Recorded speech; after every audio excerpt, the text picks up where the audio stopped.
Here we are continuing with our monster truck theme. This is a monster tractor though. It's a big one. It's a Case 450. So big I had to dump some air out of the tires to get it to go under the bridges. But now I'm too heavy on my trailer axle, so now I gotta back it up.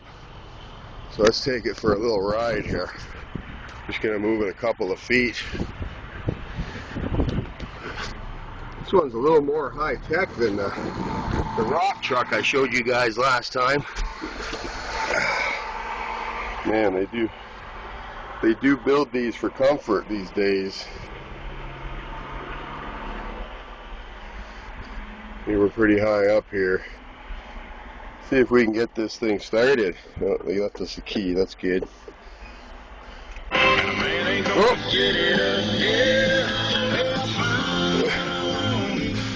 You can tell we're in North Dakota.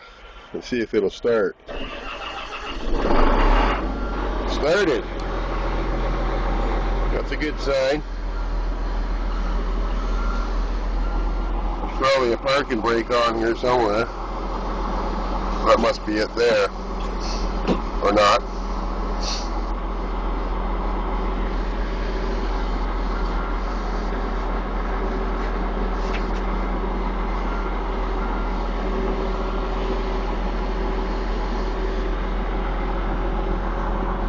There's all kinds of knobs and switches on this thing, man.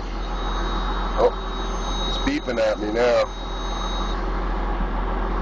Oh, low fuel. We better move it if we're going to move it.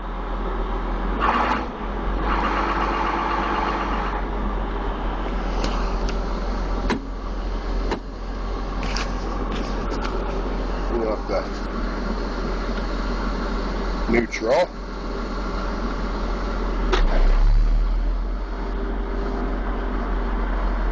Oh, moving.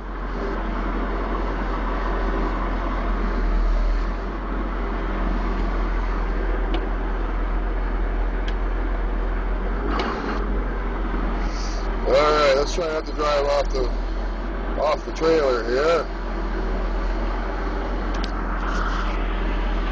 We'll throw it into neutral. Take the clutch out. We'll shut it off here. Let's see where it's sitting. I'd hate to drop this $1 million tractor off the side of my trailer. Let's see if we're sitting pretty here. You guys come with me, alright? Alright. Whoa. What do you guys think? Moved it. It's just about dead center there, I would think. We had to move 2,000 pounds off of there onto there. I think we got it. Thanks for coming for a ride with me in my Case 450 tractor, my monster tractor. See you later.